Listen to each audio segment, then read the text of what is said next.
श्री स्वामी समर्थ। नमस्कार मंडळी, स्वागत आहे तुमचे माझ्या यूट्यूब चॅनलवरती।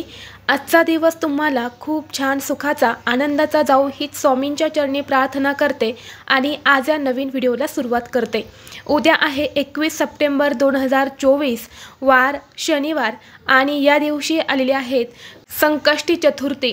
प्रत्येक महिन्यामध्ये 2 चतुर्थी येतात, एक म्हणजे विनायक चतुर्थी आणि दुसरी म्हणजे संकष्टी चतुर्थी। परंतु उद्या जी चतुर्थी आलेली आहे तर ही पितृपक्षातील चतुर्थी असणार आहे। यामुळे या दिवशी आपल्याला गणपती बाप्पांच्या आशीर्वादासोबतच आपल्या पितरांचे सुद्धा आशीर्वाद प्राप्त होणार आहे। संकष्टीचा अर्थ म्हणजे संकटातून मुक्ती किंवा अडथळे आणि प्रतिकूल काळापासून मुक्तता असा होतो। संकष्टी चतुर्थी ही गणपती बाप्पांना समर्पित आहे। या दिवशी गणेशाची मनोभावे पूजा केली जाते।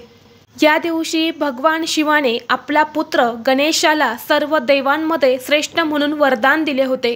म्हणून आपल्या हिंदू धर्मामध्ये संकष्टी चतुर्थी हा दिवस अतिशय महत्त्वाचा आणि खास मानला जातो।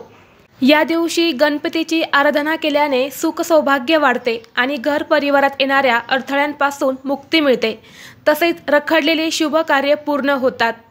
त्याचबरोबर प्रत्येक महिन्यात येणाऱ्या संकष्टी चतुर्थीच्या दिवशी स्त्रिया आपल्या मुलांच्या दीर्घायुष्यासाठी आणि यशासाठी उपवास करतात। तसेच हा दिवस अतिशय महत्त्वाचा असल्यामुळे आपल्या मुलांच्या प्रगतीसाठी, मुलांना यश मिळण्यासाठी अनेक प्रभावी उपायसुद्धा केले जातात। आज या व्हिडिओमध्ये मी तुम्हाला एक मुलांसाठी अतिशय प्रभावी असा उपाय सांगणार आहेत।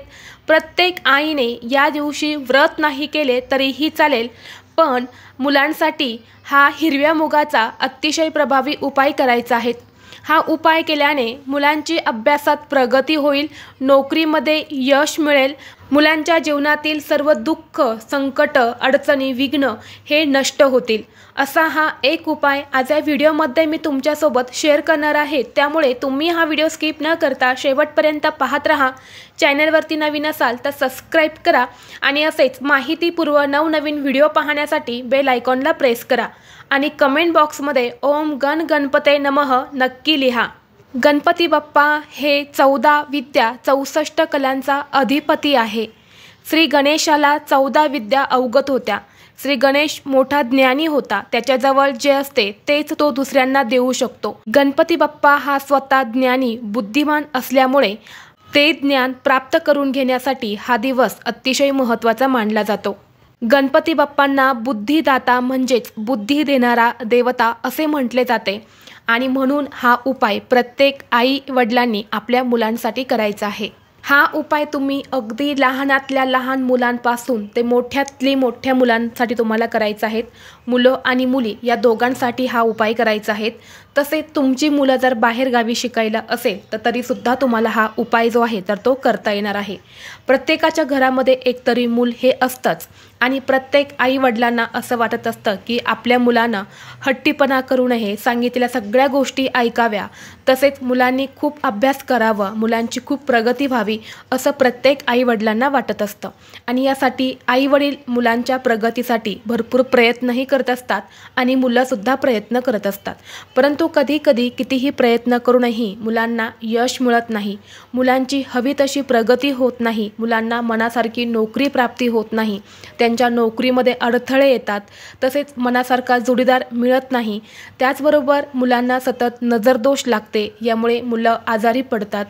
त्याचबरोबर जी लहान मुलं असतात तर ते सतत हट्टीपणा करतात, सांगितलेल्या ऐकत नाही। जे शाळेत जाणारी मुले असतात तर त्यांना अभ्यास करावासा वाटत नाही। कधी कधी अशी मुलं असतात की ती खूप अभ्यास करतात परंतु त्यांच्या लक्षात राहत नाही, त्यांना परीक्षेला बसल्यानंतरनं काहीही आठवत नाही। किंवा काही मुलं अशी असतात की ती काही कालांतरापूर्वी भरपूर हुशार होती परंतु आता त्यांचा अभ्यासात मन लागत नाही। तर या सर्व अडचणी दूर होण्यासाठी प्रत्येक आईने हा उपाय करायचा आहे। हा उपाय तुम्हाला उद्या संध्याकाळी करायचा आहे। संध्याकाळी जेव्हा तुमचे घरातली सर्व कामं आवरल्यानंतर झोपण्या अगोदर तुम्हाला हा उपाय करायचा आहे किंवा तुम्ही अगदी 6 नंतरनं रात्री 12 वाजेपर्यंत हा उपाय कधीही करू शकता। उपाय करण्यासाठी तुम्हाला हिरवे मूग लागणार आहेत। 108 अखंड हिरवे मूग जे आहेत तर ते तुम्हाला घ्यायचे आहेत। कुठेही तुटलेले फुटलेले किंवा खराब झालेले हिरवे मूग घेऊ नका. 108 हिरवे मूग तुम्हाला घ्यायचे आहेत. यानंतर तुम्हाला एक हिरव्या रंगाचा कपडा लागणार आहे. सर्वप्रथम देवघरासमोर दिवा प्रज्वलित करून घ्यायचा आहे. धूप दीप अगरबत्ती लावायची आहेत आणि यानंतरच या उपायाला सुरुवात करायची आहे. 108 हिरवे मूग तुम्हाला एका वाटीमध्ये घ्यायचे आहेत. एक आसन घ्यायचं आहे. आसनावरती बसायचं आहे. बाप्पांना तुम्हाला हळदी कुंकू अक्षदा अर्पण करायचे आहेत. यानंतरनं हिरव्या रंगाचा कपडा हा तुम्हाला बाप्पांसमोर ठेवायचा आहे. 108 हिरवे मूग तुम्हाला वाटीमध्ये साईडला ठेवायचे आहेत. यानंतरनं एक हिरवा मूग तुम्हाला हातात घ्यायचा आहे. ओम गण गणपते नमः असं म्हणायचं. मनोमन तुम्हाला मुलांची इच्छा व्यक्त करायची आणि तो हिरव्या मुगाचा दाणा त्या हिरव्या रंगाच्या कपड्यामध्ये तुम्हाला ठेवायचा आहे. असे तुम्हाला 108 वेळा हा मंत्र म्हणून 108 वेळा तुमची इच्छा व्यक्त करून तुम्हाला 108 हिरवे मूग त्या हिरव्या रंगाच्या कपड्यामध्ये ठेवायचे आहेत. यानंतरनं आपल्याला त्याला गाठ मारायची आहेत. त्या हिरव्या रंगाची आपल्याला एक पोटली तयार करायची आहे. यानंतरनं ही पोटली आपल्याला उजव्या हातामध्ये घ्यायची आहेत. बाप्पांसमोर बसून तुम्हाला 3 वेळा गणपती अथर्वशीर्षमचं पठण करायचं आहे. शक्य असेल तर तुम्ही 11 वेळा सुद्धा हे पठण जे आहे तर ते करू शकता. जर तुमच्या मुलांना वाचता लिहिता येत असेल, मोठी मुलं असेल तर मुलांकडून तुम्ही हे पठण जे आहे तर ते करून घ्यायचं आहे. यानंतरनं ही जी पोटली आहे तर ही तुम्हाला बाप्पांसमोर काही वेळासाठी ठेवायची आहेत.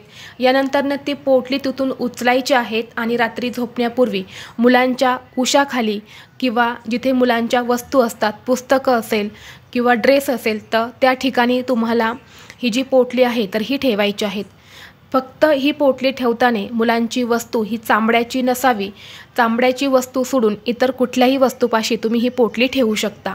जर तुमची मुलं ही तुमच्याजवळ असेल तर ही पोटली तुम्हाला मुलांच्या उशाजवळच ठेवायची आहेत.